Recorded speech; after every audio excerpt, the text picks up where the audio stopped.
Well, you just heard Roy Williams say that if Rashad McCants was in front of him, one of the questions he eventually would ask is why. Rashad McCants now joins us live to answer that very question.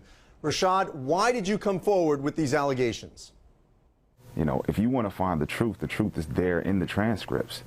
So any reason to come forth and tell the truth about what's really going on in college sports for student athletes, it's all, just there in front of you. Right now it's about thinking as a 17-year-old at the University of North Carolina how I had no idea that this was a part of a exploitation of student athletes. And it's not about the University of North Carolina basketball program. It's not about me. It's about the future generation of all student athletes. And I feel like the media is perpetuating this joust between myself and Roy Williams and the basketball program, and it's not about that. And I think that everybody who's looking at it in that way is completely confused because of the corruption of the NCAA and how our athletes are being treated is the most important part. And I think that if Roy Williams doesn't step up and take responsibility, you say, well, Roy, you didn't know about any of these things. How are you getting paid millions of dollars to be a college coach? How is it that you're not accountable for what your players do off the floor? You heard in that interview that Roy Williams said he does not remember meeting with you during that fall semester when you failed 2 classes before you got on that dean's list the second semester. What's your reaction to him saying he doesn't remember meeting with you? Maybe he's getting a little old.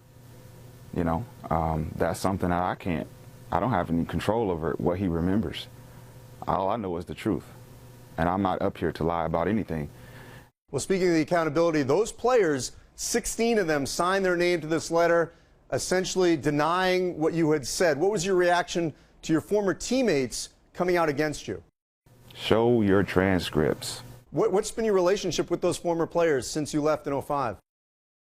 There's not really been any relationship. Kenneth Wainstein, who's conducting the latest UNC basketball or UNC academic and athletic investigation, reacted to your interview on Outside the Lines and welcomed talking to you to sort of further this investigation. What are the chances that if you were contacted, you would meet with him? What are we talking about? Well, if he just wants to get details from what occurred during your tenure there, what are the chances you would discuss that with him? I think that he should discuss that with the 16 guys who said they had excellent experiences. Rashad, what was your reaction when you made the dean's list after you knew that you were in those 4 no-show classes and failed 2 classes in the previous fall? Well, at first, it was a shock to me that I would actually receive the dean's list because of those, I didn't go to class and I, didn't write papers. I want to bring in Jalen Rose, an ESPN, NBA, and college basketball analyst and a member of the Fab Five team at Michigan in the early 90s.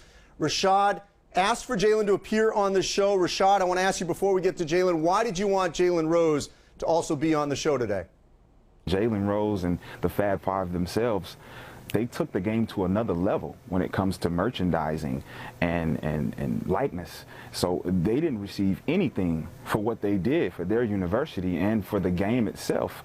And I feel like, that being who he is, an outspoken entrepreneur, I thought that he would be perfect for it. Jalen, you're hearing what Rashad is saying and what he has said.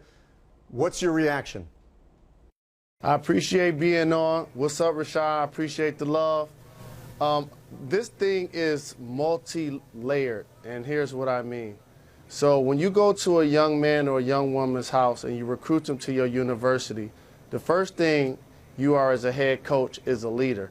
And you're telling their guardians, their families, their AAU coaches, their high school coaches that, yes, we're going to pursue their basketball dreams, but more importantly, I'm going to teach them how to be a young man or a young woman, and they will be in class. They will be educated. They will be educated.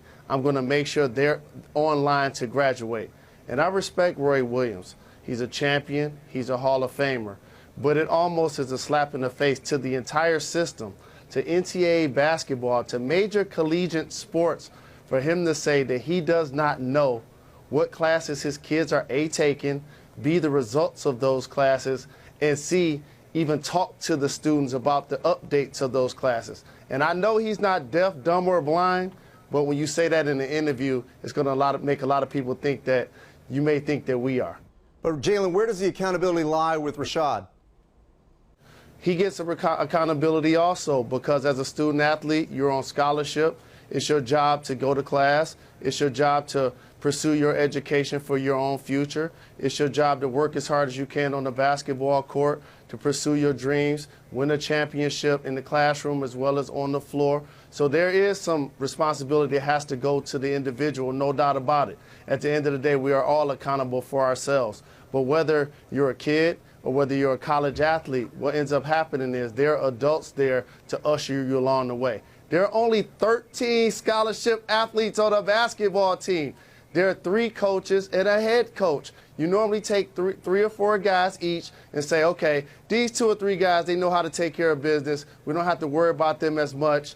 We know that they're going to stay on the course, but we still follow their progress. You got a couple of guys that may have discipline issues that morph into academic issues where you got to stay on them a little bit harder. Then you know the guys that you recruited that were barely eligible in college, barely eligible in high school, or can barely stay eligible in college, but you really need them on the team. So, yeah, we got to watch them a lot more. So it's almost hypocritical to say you didn't know. I think Roy really regrets saying that. Rashad, you're nodding your head. It's certainly at the beginning when Jalen was saying about your accountability here. How much responsibility do you bear in your own admitted academic fraud within this situation? 100%. Can't hear. I mean, I was a participant, but I was also 17 years old. And like Jalen said, I was being ushered in to a system that I felt was a part of the tradition.